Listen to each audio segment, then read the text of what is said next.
Good morning, everybody. Welcome back to the installment of Scott Selections here for Wednesday, January 6th. Before getting today's play of the day, quick recap of what happened yesterday. We're going to pick up a nice, easy winner in college basketball as we gave out Toledo and Kent State over the 144.5, which was available on BetMGM minus 115. I thought the line would end up climbing to around 148 or so. Ended up going to 148, around 148.5 by closing, and the game ended up going way over, totaled in the 160s. So a nice, easy winner there. We're going to be looking for another easy winner here in college basketball here on Wednesday's card.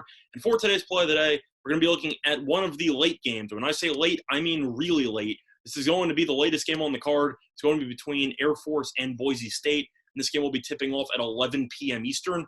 So I suggest potentially grabbing a coffee, maybe an energy drink, and trying to stay up for this one because it will be on Fox Sports 1, but it will be taking place at 11 p.m. So keep that in mind. But for this play, we like Boise State minus the 18, which is available on Bet Online, minus 115. The time recording of 1:54 a.m.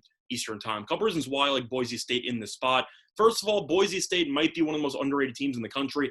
I know the Mountain West has been slept on for many years. You seem to have a different winner almost every single year. San Diego State, for example, in the past couple of years. Wyoming won a while back with Larry Nance Jr.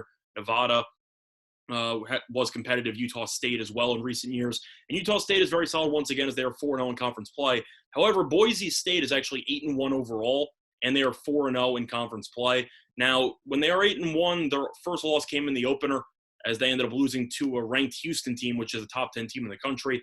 Ever since then, they've won 8 in a row, and they have been absolutely smacking opponents ever since. Now, Boise, if you look at how they've been playing lately, been playing very well, of course, being 4-0 in conference play, but they have been smacking opponents. They have won 3 of their last 4 games by at least 24 points. So they have been playing really well. Meanwhile, Air Force, on the other hand, has been the exact opposite. Air Force has lost 4 of their last 5 games by at least 17 points. They've been getting absolutely smacked in conference play as they're 1-3 in conference. They ended up beating Nevada in a pretty big upset there as a huge underdog by 2 points. They lost the game prior to Nevada by 17. It was a very nice 19-point turnaround there.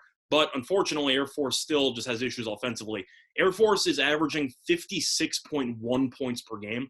It's one of the worst in the country. This team simply can't score, and they only have 2 scorers who are averaging double digits on the entire team, led by their main player in Joyce, who's averaging 13 points per game, but he's only shooting 42.1% from the floor. So even with the 2 scorers who are averaging double digits, they're not exactly the most efficient guys, and I think that will be a serious problem against Boise State, because Boise, in addition to averaging 81.4 points per game, are also giving up 60.7 points per game. So Boise has an elite defense and a very solid offense, arguably the best units in both areas in the conference.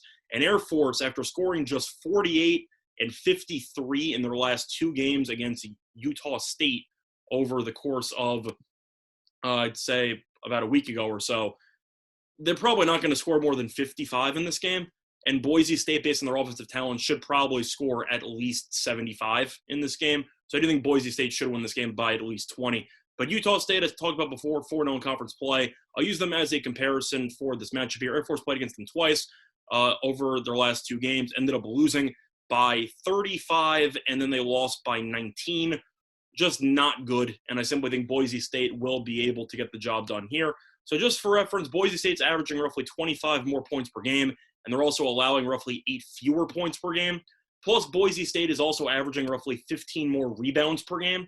So Air Force, in addition to not being able to score, should generate very, very few second-chance points because Boise State should dominate on the boards, and I do think that they will be able to do so en route to a blowout win. Plus, I know Boise State has been cruising lately. However, their last game was actually very close. They ended up beating San Jose State on the road by 52. And then they ended up playing a rematch against San Jose State about 3 days later, or 2 days later, I should say, and they only won by 1. So San Jose State put together a 51-point turnaround and ended up losing by 1 there. Boise easily just treated it like it was an exhibition game. Boise, after winning by 50-something, took their foot off the gas, thought they'd cruise, and San Jose State punched them in the mouth, but Boise was able to hold on for a victory. I don't think that happens again. I think that's a good lesson for Boise State. Teaches them to not overlook any opponents, and I do think they'll be able to smack this very, very underwhelming Mountain West team here in the late game on Wednesday. So for that reason, I simply think that the spread is too low. I think Boise State should win by 20+. And for that reason, the play of the day here on Wednesday, January 6th is going to be on Boise State minus the 18, which is available on Bet Online at minus 115. That's been Scott Selections. I'll to all of you and your respective bets today. Bye, everyone.